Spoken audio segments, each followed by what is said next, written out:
വർഷങ്ങൾക്ക് ശേഷം മകളുമായി വേദ ജന്മനാട്ടിലെത്തുന്നു.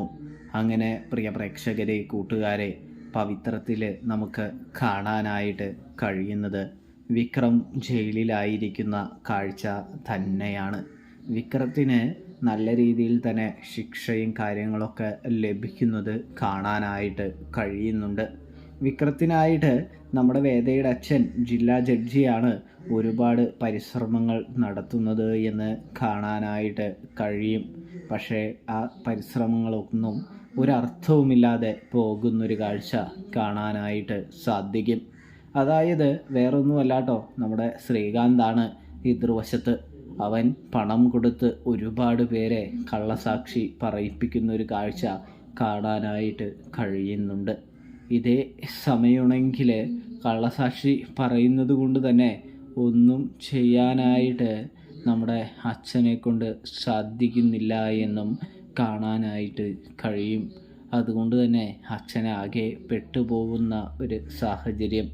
അച്ഛന് വിക്രത്തെ ശിക്ഷയിൽ നിന്നും കുറവ് ഇളവെടുക്കാനോ ഒന്ന് രക്ഷപ്പെടുത്താനോ സാധിക്കാത്തൊരു സാഹചര്യം കാണാനായിട്ട് സാധിക്കും.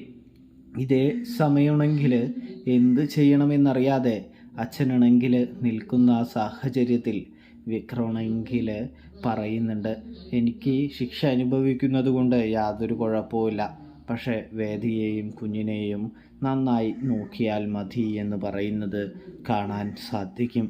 അതുകൊണ്ട് തന്നെ അദ്ദേഹമാണെങ്കിൽ വിക്രത്തിന് വാക്ക് കൊടുക്കുന്നുണ്ട്, നീ പുറത്തിറങ്ങി വരുന്നത് വരെ വേദയ്ക്ക് യാതൊരു തരത്തിലുള്ള പ്രശ്നമൊന്നും ഉണ്ടാവില്ല. വേദയെ ഞാൻ എവിടെ നിന്നെങ്കിലും അന്വേഷിച്ച് കണ്ടെത്തി സംരക്ഷിച്ച് പിടിച്ചോളാമെന്ന് പറയുന്നത് കാണാൻ സാധിക്കും. ഇതേ സമയം വിക്രമാണെങ്കിൽ സന്തോഷത്തോടെ ജയിലിലേക്ക് മടങ്ങുന്നുണ്ട്.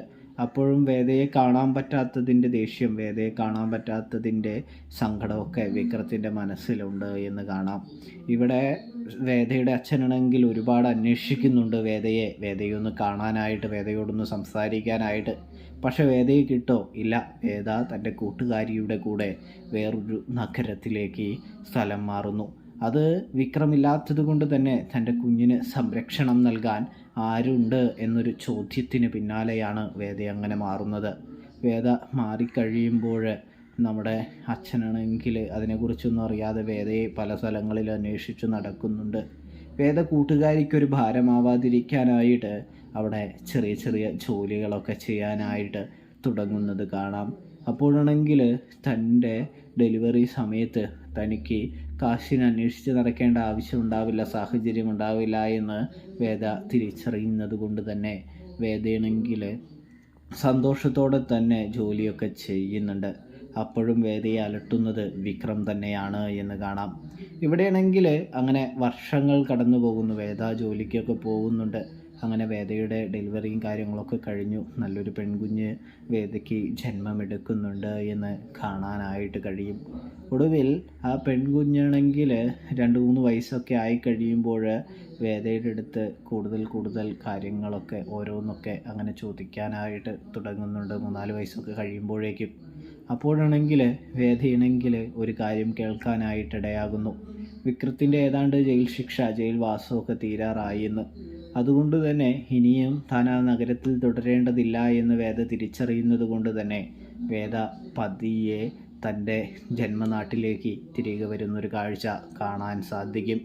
അങ്ങനെ ജന്മനാട്ടിലേക്ക് വേദ തിരികെ വരുമ്പോൾ വേദയുടെ കൂടെ ആ പെൺകുഞ്ഞുമുണ്ട് എന്ന് കാണാൻ കഴിയും.